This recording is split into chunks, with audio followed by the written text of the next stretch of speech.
This is not the future I was promised. I didn't ask for a low-budget sci-fi nightmare.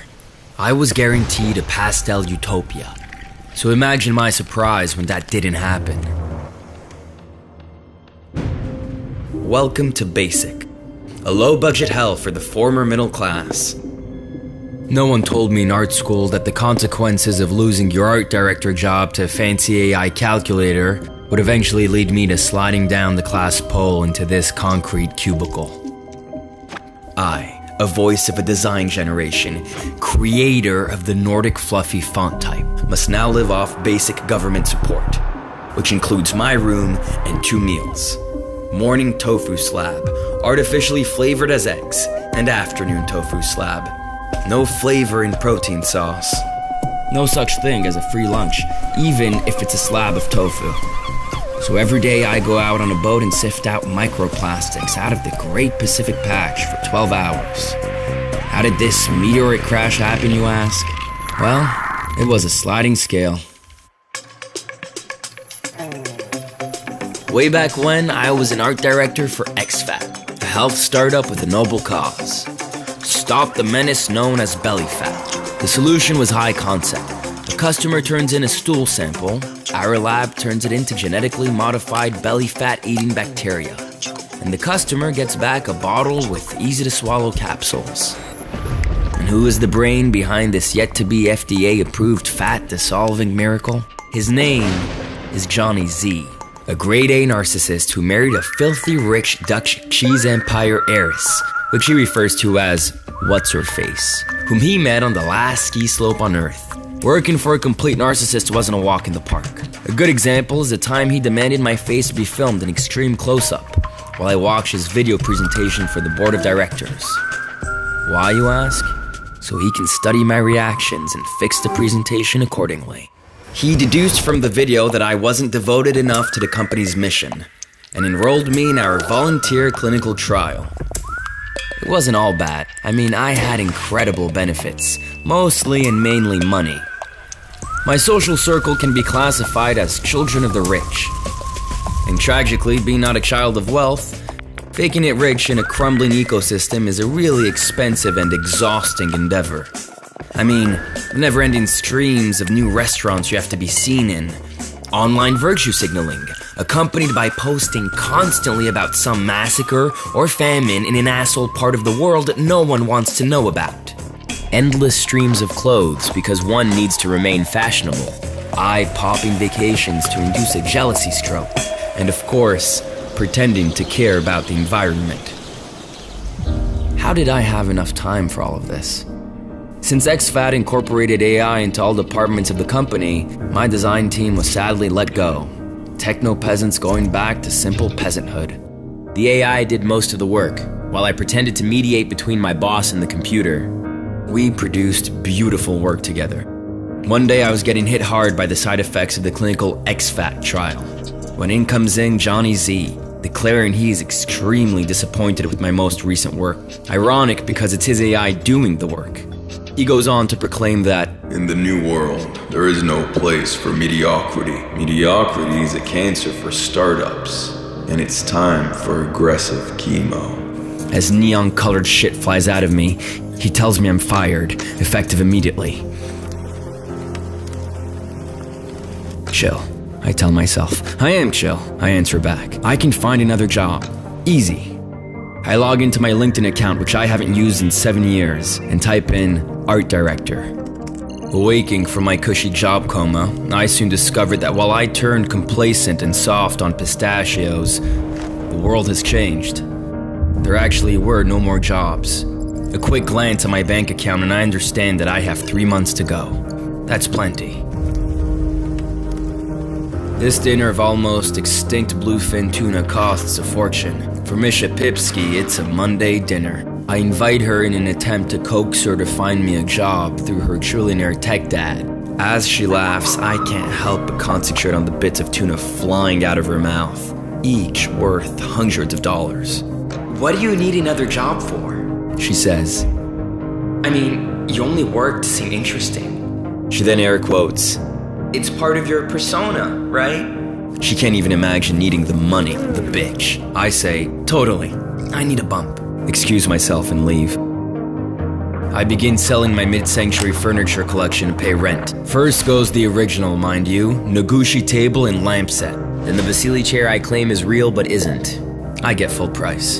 And lastly, the gem. My portrait by revered German artist Elvira Ponk. Comforted by a warm blanket of money, I can finally relax.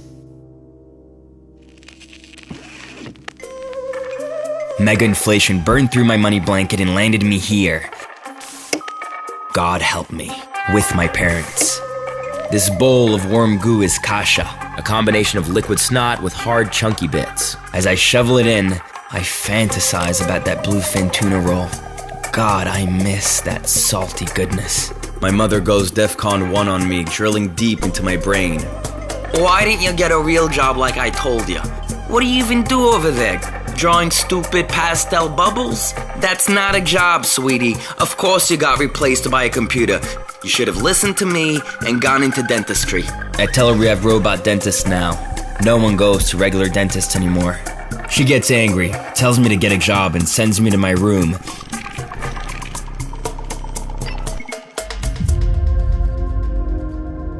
So this is it. Basic employment's only job offer. What can be worse? This is worse. My vintage Adidas Rod Laver stained by him. He told me he was happy I landed on my feet. I can hear electric rage flying up my spine. No need to be ashamed or embarrassed, my friend, he said. He then proceeded to give me a used coffee cup. Take care of this, will you, buddy? Leaving me there, on the verge. I fester with revenge fantasies, drooling over Johnny Z's demise. A car bomb would be great. Or maybe hiring an assassin to slice him while he sleeps. A poisoned dart gun in the neck in a restaurant could work. But then I realized the best kind of revenge is humiliation. Also more budget-friendly than the other options. A plan begins to form. I can barely get anywhere on the street. Fucker taxi drivers are rioting about the extinction of their profession. Profession. Yeah, right. Driving is not a profession, meatbags. I get coffee with Andrea, the misanthropic head of HR at XFAT. I ask for a job back at the company. I play her a recording I made of her talking shit about every breathing person in the company. I saved it for a rainy day. She hears herself calling Kelly the CMO a bovine bitch that should be hauling produce on the farm. She continues to speculate about various dick sizes of coworkers, and finishes off with a story about how Johnny Z made her steal breast milk from the fridge to put in his latte. A mask of utter horror covers her face. With my new job as company barista, I made latte after latte. I bided my time. I knew he would come. Patience. In my pocket, I had the ingredients of my revenge. The remaining XFAT pills I still had from my clinical trials. Now, I just needed to wait. And then, one night, as I was about to go back to basic, he came in and said, "See, Lefkowitz, I knew you would climb up the ladder in no time." "How may I help you, sir?" I said, and ground my teeth. "Coffee with a splash of real cow's milk." "Coming right up." Now it's time for the plan to unfold. I'll just wait by the bathroom door, and as Johnny Z comes in running down the corridor screaming to move out of the way, I'll lock the door and deliver my zinger. "Show some self-control, motherfucker, I quit!" and walk away as he shits himself. As I wait, I get a bad feeling, so I go and check on Johnny. Well, this is very, very, very bad, I say to myself as I suddenly hear a voice from all around me say, "Not that bad, my friend. Stay calm, I'm here to help." I turn around and see him on a screen.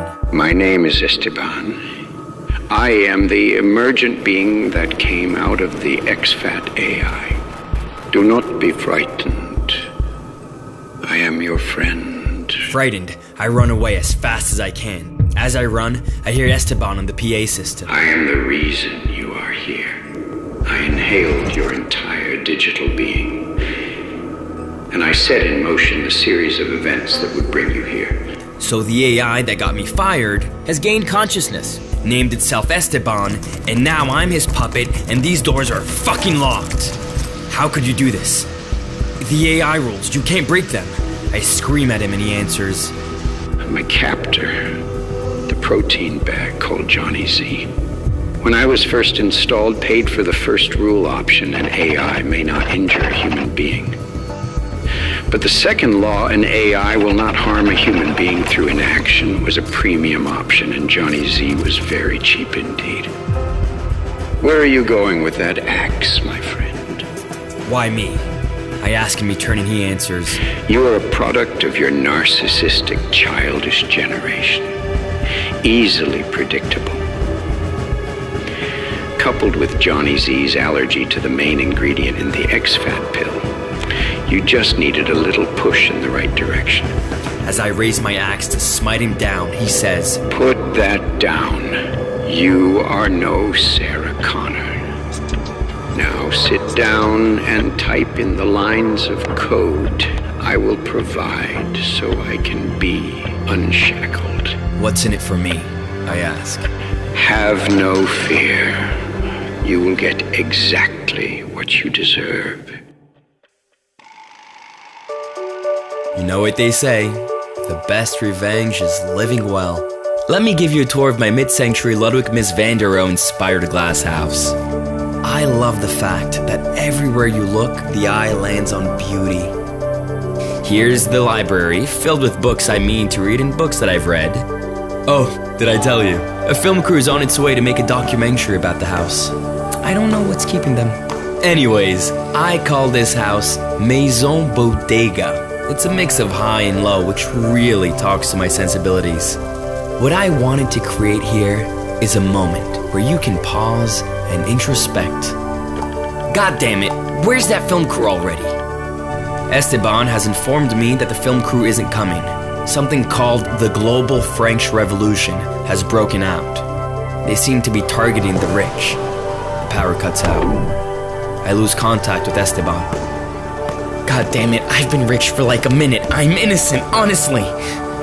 What does this have to do with me? I'm sure they'll understand, right?